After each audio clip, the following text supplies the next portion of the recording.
With LINQ to objects, you're always querying some sort of in-memory collection of objects. And this section reviews the kinds of collections that you can query, including arrays, generic lists, generic dictionaries, strings. Yes, a string is a collection of objects. It's a collection of characters, of course. And non-generic lists. LINQ provides ways of working with non-generic lists, although it's not as obvious as you might think. We'll start by looking at arrays. You can use an array of simple types or an array of complex or custom types. Either way, LINQ treats the array as a queryable type.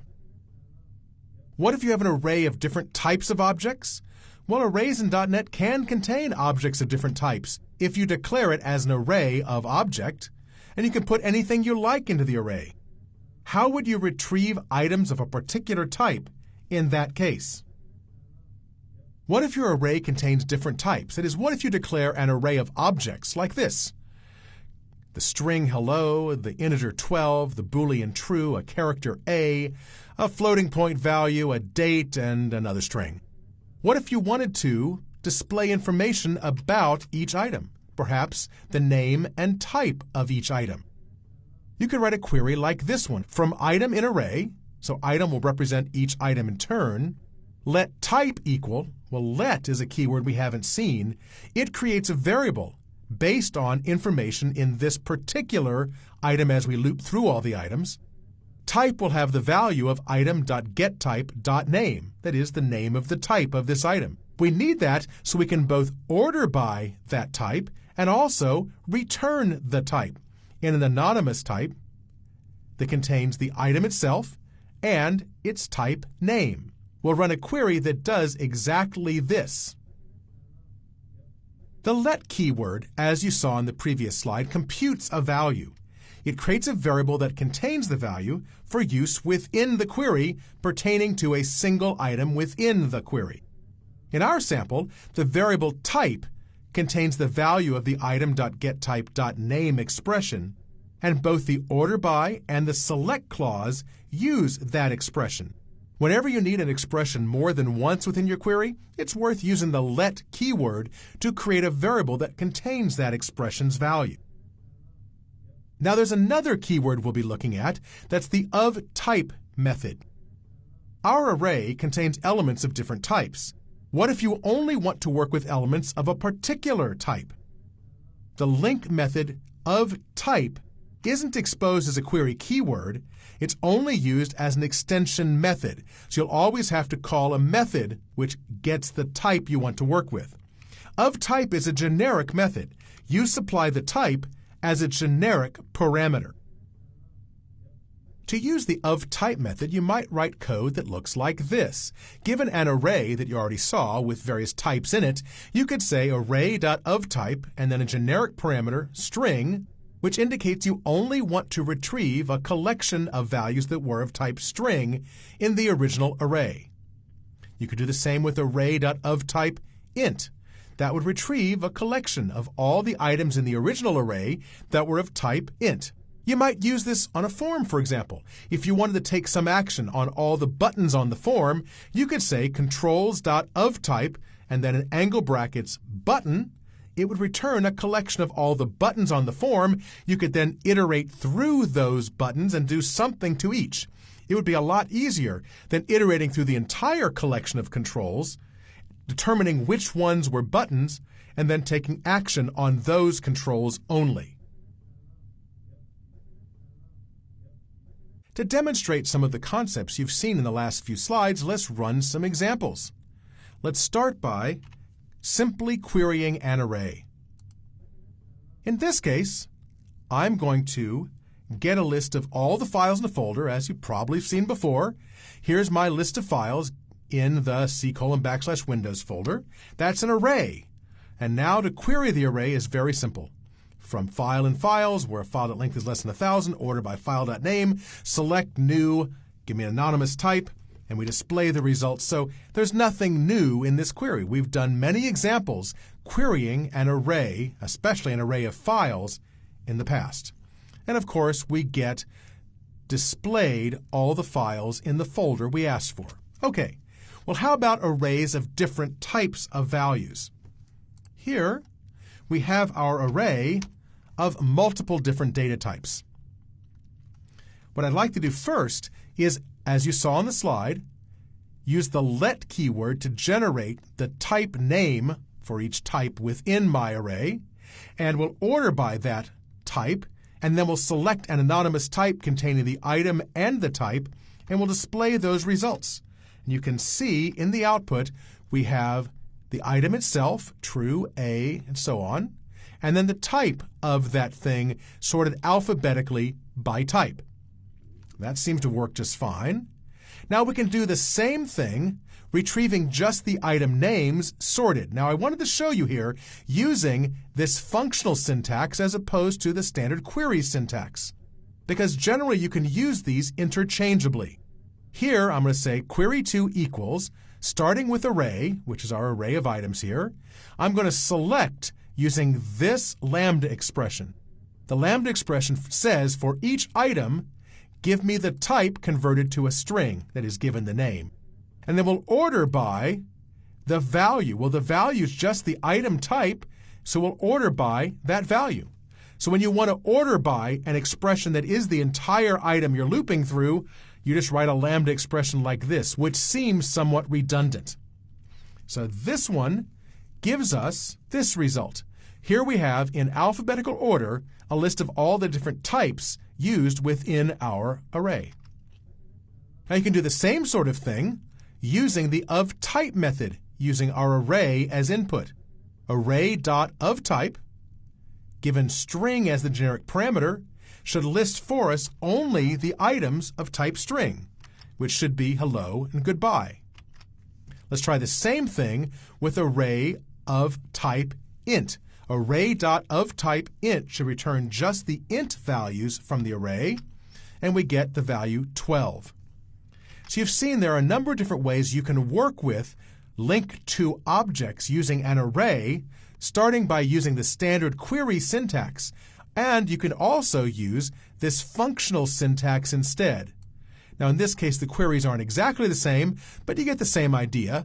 Array.select with a lambda expression indicating what to select, and take that output and pass it through .order by, and here a lambda expression which indicates what you want to order by. In this case, it's the entire expression within the results of this select clause. You can use LINQ queries over any generic list. In the .NET framework, that includes the system.collections.generic.list, linked list, queue, stack, and hash set collections. Also, the system.collections.objectModel.collection type and the system.componentModel.bindingList type. All of those are collections you can use a LINQ query to query over data in the collection. You must remember that the system.link.enumerable class provides a large number of methods that extend any queryable class. I'm going to use them in the context of generic list, but they work with any queryable class. And this includes generic lists, and it includes the from keyword, select, where, order by, then by, of type, and lots more. We'll use a few of these in our examples. Now, I'm going to use the query syntax versus the functional syntax interchangeably. There are two different ways to do it. Query syntax says from iterator in collection, where some condition, select something, and so on. The functional syntax is collection dot select or dot where or dot sum or dot anything else. Which should you use? Well, we use both. You should use whichever is easiest. Using the query syntax is a language-specific wrapper around the functional syntax. That is, whether you use the query syntax or the functional syntax, it ends up being compiled into the functional syntax. The compiler does that work for you. For example, the where keyword compiles to a call to the where method. You have to choose for yourself which works best on any given query. We'll use them interchangeably. You want to choose the technique that requires the least amount of code, or will be less confusing when you later try to read the code. In our examples, please don't fixate. Don't ask yourself, why did they choose this syntax over and over? The answer will always be because it made sense at the time. So for our examples, we've chosen what's most comfortable for us. Sometimes we'll show both, but in general, you choose one or the other. Now, some operations require the functional syntax. The of-type method, for example. There is no keyword that matches the of-type method. Visual Basic, it seems, has added support for more query keywords than C#. For example, there's the aggregate into, distinct, take, and skip keywords. In C#, you can only use corresponding methods. In Visual Basic, for those keywords, you can choose whether to use the keywords or the functional equivalent. We'll show examples using generic lists, but you can also use LINQ over generic dictionaries. You can query the generic dictionary using LINQ, and that includes the dictionary class, the sorted dictionary class, and the sorted list class. Each class provides a collection of key-value pair instances, and you can retrieve both the key and the value properties of items from your LINQ query. Let's look at examples that show off generic lists and generic dictionaries. Our first example will work with a generic list. We'll start by filling a list with, as you guessed, file info. We have our generic list named files, which is a list of file info objects. And we'll call the getFiles method, which returns an array, and use the addRange method of the list to fill it with all the items in that array. Now, we might want a list of all the files that are less than 1,000 bytes ordered by the length descending, and then for files that have the same length, file.name, and then select anonymous type, which contains the name and the length. So you could write the query this way, as you've seen before. Or we could write the query using the functional syntax. Here, we'll take the files list and pass it as input to the where method. The where method will then require a lambda expression indicating what kind of condition to apply to that list. Here's our lambda expression, which says use fi as the parameter and only return true if the length of that file info object is less than 1,000 bytes. We take the output from that where clause, which is just the items less than 1,000 bytes, and pass it as input to the order by descending method.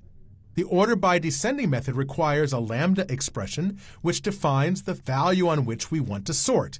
In this case, fi is the parameter, and we want to sort on fi.length.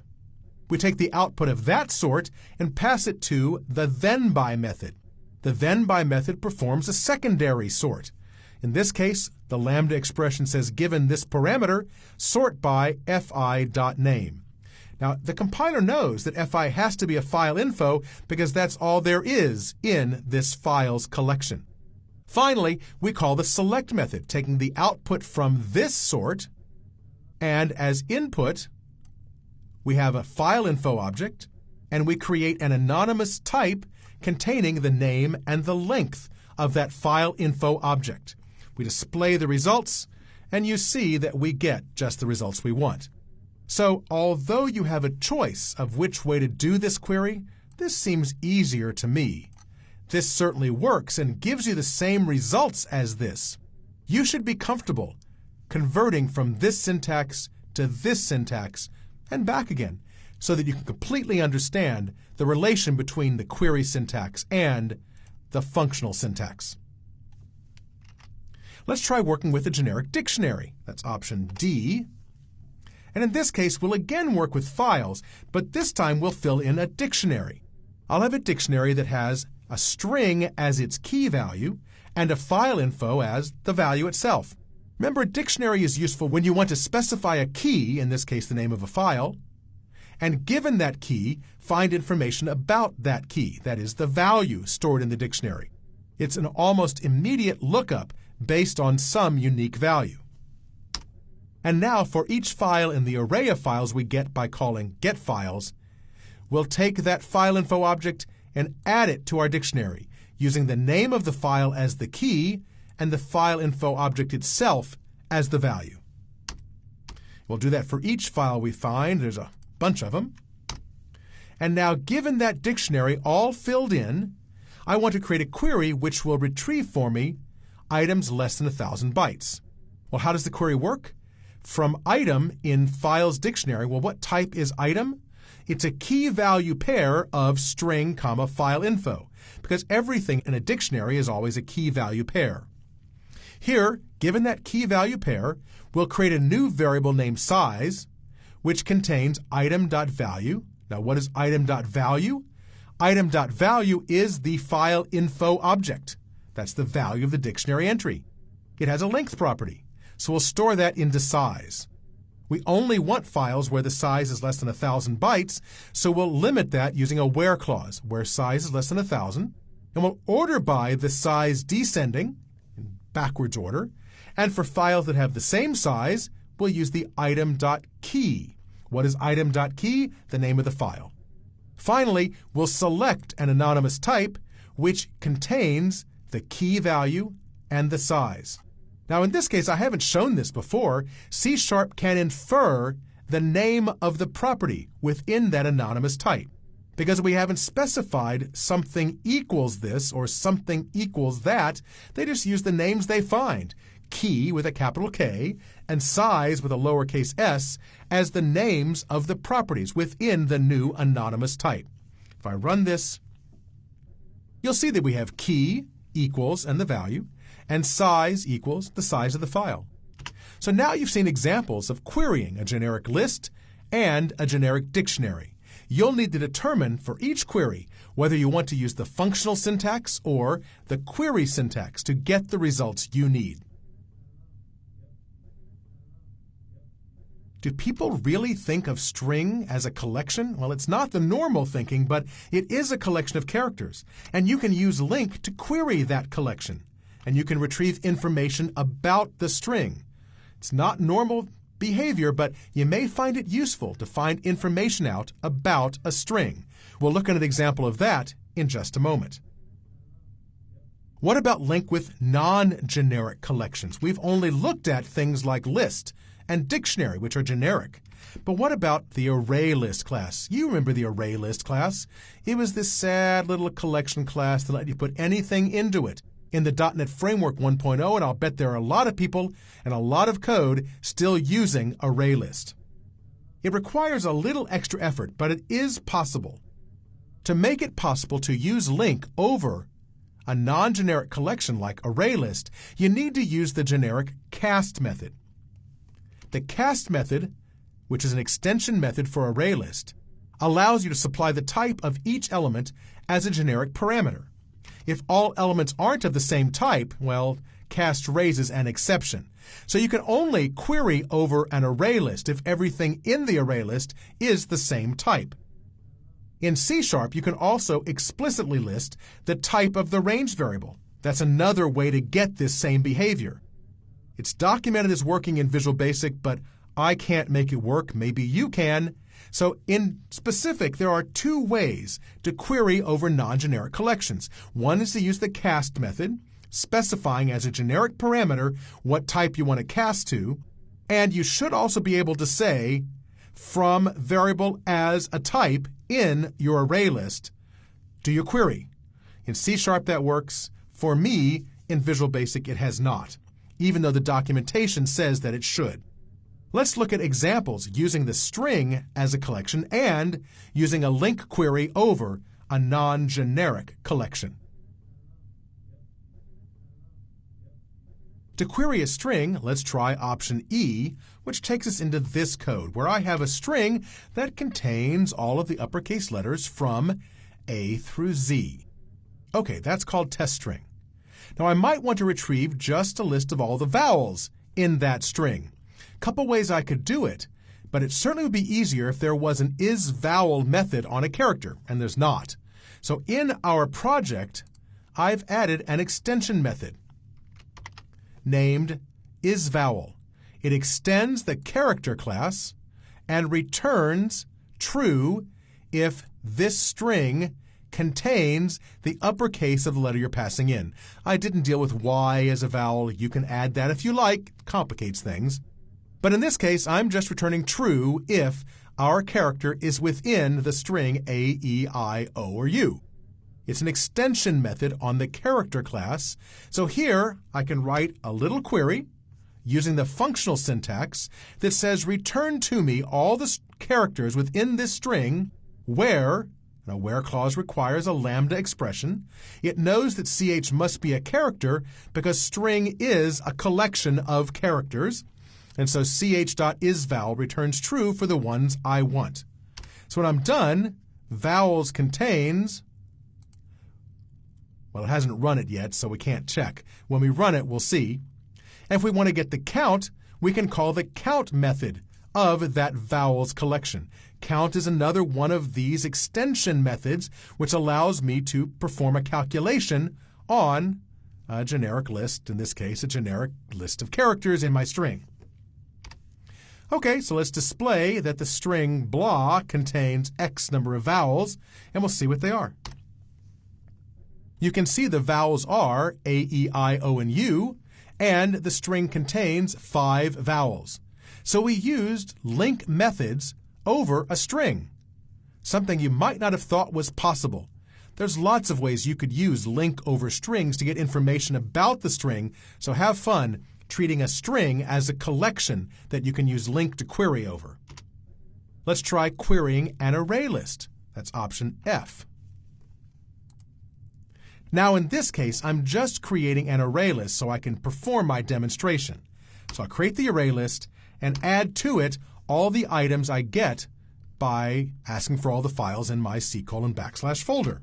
So my array list now has within it a bunch of objects. Can't see them easily from there.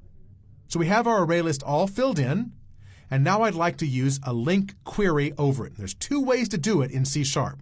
The first one is to say from item in files.cast of file info.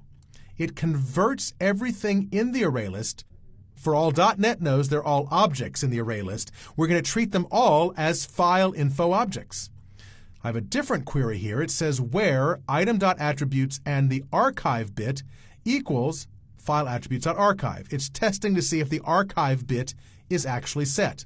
So we're only retrieving those files where the archive bit is set, and we'll select the name and the attributes for those files. That's one way to do it. Another is to just explicitly indicate what the type of that iterating variable is. From fileinfo.fi in files, and now the compiler performs that cast for me. So even though files is not a generic list, it's just basically in a list of objects. We don't know what the type is. We can still write a LINQ query over it because we've specified that every item in that list is a file info object. Of course, if that's not true, if you can't cast each item into a file info object, this code will raise an exception. But in any case, we run the same query and we get a list of all the files for which the archive bit has been set.